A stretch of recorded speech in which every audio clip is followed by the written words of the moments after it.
সদৌ অসম স্বাস্থ্য আৰু কাৰিকৰী কল্যাণ সন্থা আৰু ৰাষ্ট্ৰীয় স্বাস্থ্য অভিযান কৰ্মচাৰী সন্থাৰ এই আমি আজি দুইটা সংগঠনে ঐক্যবদ্ধভাৱে এক আন্দোলনৰ কাৰ্যসূচী গ্ৰহণ কৰা হৈছে। এই আন্দোলনৰ কাৰ্যসূচী বিশেষকৈ আমাৰ 29 অক্টোবৰৰ পৰা আৰম্ভ হৈছে। প্ৰথমতে আমি সচলত অৱস্থান ধৰ্মঘট কাৰ্যসূচী গ্ৰহণ কৰা হৈছিল।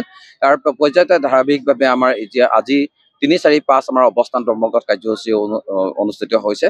আৰু এই অৱস্থান ধৰ্মঘট কাৰ্যসূচী আমি এই কাৰণে আচলতে ল'বলৈ বাধ্য হ'লো যে আমাৰ বিশেষকৈ ৰাষ্ট্ৰীয় স্বাস্থ্য অভিযানৰ কৰ্মচাৰীসকলৰ বহুদিনীয়া কিছুমান দাবী আছিল। সেই দাবীবিলাক আচলতে আমি সময়ে সময়ে চৰকাৰক উপস্থাপন কৰি আছো। বিভিন্ন ধৰণৰ আন্দোলনৰ জৰিয়তে আমি এই কথা চৰকাৰক বুজাবলৈ চেষ্টা কৰিছো, কিন্তু চৰকাৰে আচলতে এই কথাখিনি আমাৰ কোনো গুৰুত্ব আৰোপ কৰা নাই। বিশেষকৈ স্বাস্থ্যকৰ্মীসকলে যিহেতু বিশেষকৈ আপোনালোকে সকলোৱে গম পায় যে কভিডৰ সময়ত যিহেতু আমাৰ কৰ্মচাৰীসকলে নিজৰ জীৱন বিপন্ন কৰি হ'লেও প্ৰত্যেক মানুহৰে জীৱন বচাবলৈ চেষ্টা কৰিছিলে। গতিকে তেতিয়াৰ দিনত যিহেতু আমাৰ স্বাস্থ্যমন্ত্ৰী আছিলে ডক্টৰ হিমন্ত বিশ্ব শৰ্মা ডাঙৰীয়া। গতিকে তেখেতে সেই সময়ত আমাৰ সকলো স্বাস্থ্যকৰ্মীকে কভিড যোদ্ধা হিচাপে আখ্যা দি লৈ পেলাই তেখেতলোকৰ এনেকুৱা এটা যিবিলাক সমস্যা আছে সমস্যাবিলাক সমাধান কৰিম বুলি তেওঁ প্ৰতিশ্ৰুতি দিছিলে।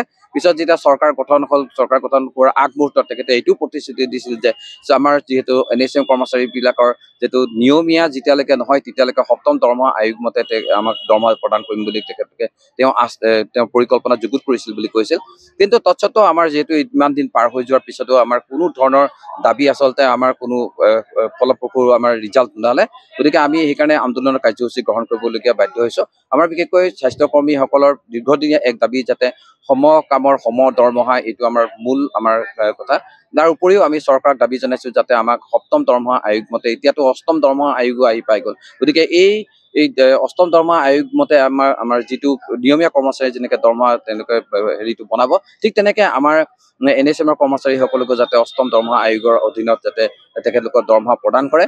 আমাৰ আৰু কিছুমান দাবী আছিলে যে আমাৰ যিবিলাক NHM কৰ্মচাৰী আছে, এই কৰ্মচাৰীবিলাকৰ সাধাৰণতে যিবিলাক আমাৰ নিয়মীয়া যিবিলাক আমাৰ এডভাৰটাইজমেণ্ট হৈ যায়, ৰেগুলাৰ চাকৰিৰ কাৰণে যিবিলাক এডভাৰটাইজমেণ্ট হৈ থাকে, সেইবিলাক এডভাৰটাইজমেণ্টত সাধাৰণতে আমাৰ NHM কৰ্মচাৰীসকলক সাধাৰণতে বহুদিনীয়া এক অভিজ্ঞতা থাকে। এই অভিজ্ঞতা সাধাৰণতে তেওঁলোকক আচলতে পোনপটীয়াকৈ তেখেতলোকৰ নিযুক্তিৰ সাধাৰণতে ব্যৱস্থা কৰিবলৈ চৰকাৰে সাধাৰণতে কৰিব লাগে।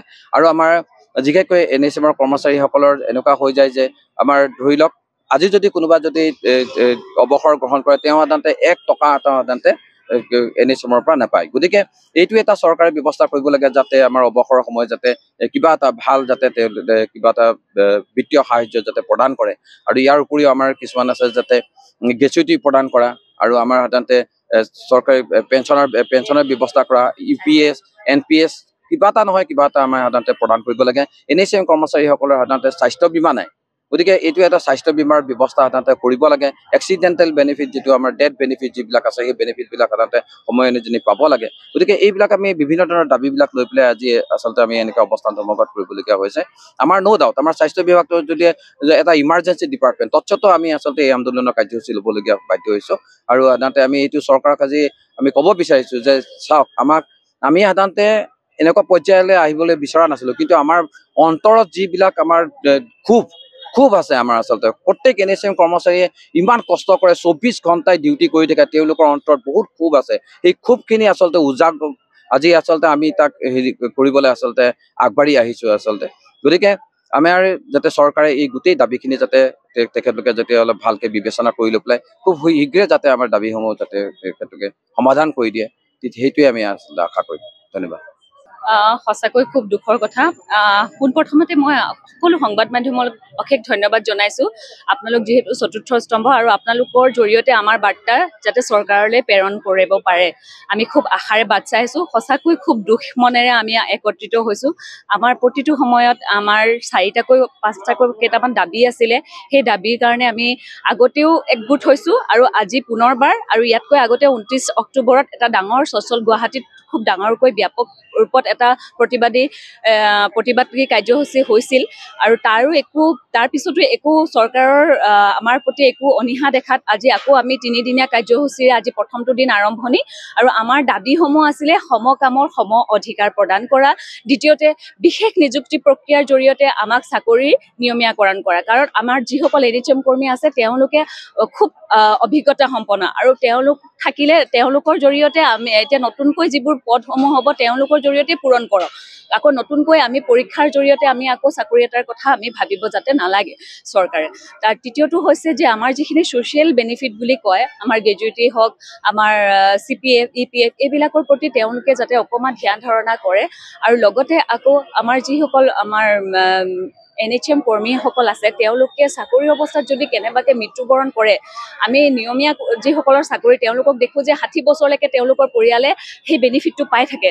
গতিকে আমিওতো সেই জোৰদাৰ সেনেকুৱা ধৰণে আমি আমাৰ নিজৰ কৰ্মত আগবঢ়াইছোঁ। গতিকে আমিও যাতে সেই সুবিধাখিনি 60 বছৰলৈ কিবা এটা হ'লে আমাৰ পৰিয়ালে সেই যাতে বেনিফিটখিনি পায়, আমি খুব আশাৰে এইবিলাক আমাৰ দাবীসমূহৰ ফলপ্ৰসূ হওক বুলি আমি আশা কৰিলোঁ। আৰু 7 পে স্কেলৰ কথা মই বাদেই দিছোঁ। এতিয়াতো 8ম দৰমহা আয়োগো আহিলে, তাতো যদি আমাক অকণমানো আমি আমাৰ প্ৰতি তেওঁৰ অকণমানো ভাল মনোভাৱ দেখি পোৱা নাই কাৰণেহে আমি আচলতে খুব দুখ মনেৰে এই ধৰণৰ দীঘলীয়া মানে ধৰ্ণা কাৰ্যসূচী হাতত ল'বলৈ লগা হৈছে। আচলতে আমি এনেকুৱা বাধ্য হ'ব নালাগিছিল, কাৰণ জৰুৰীকালীন সেৱাত আমি বৰ্তি আছোঁ। গতিকে আমিও জানো যে ৰোগীয়ে আমি ধৰ্ণাত বহিলে ৰোগীয়ে কষ্ট পাব, কিন্তু সেইখিনি কথা আমাৰ মন মগজুত আমাৰ সন্মুখত ভাহি আছে যদিও আমি যে এনেকৈ ওলাই আহিব লগা হৈছে অতি দুখ মনেৰে।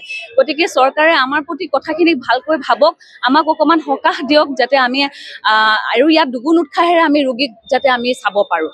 গতিকে এইখিনিয়ে আমাৰ আপোনালোকৰ থ্ৰুৱেদি তেওঁলোকলৈ বাৰ্তা যাব বুলি আমি আশাৰে বাট চালোঁ। ধন্যবাদ।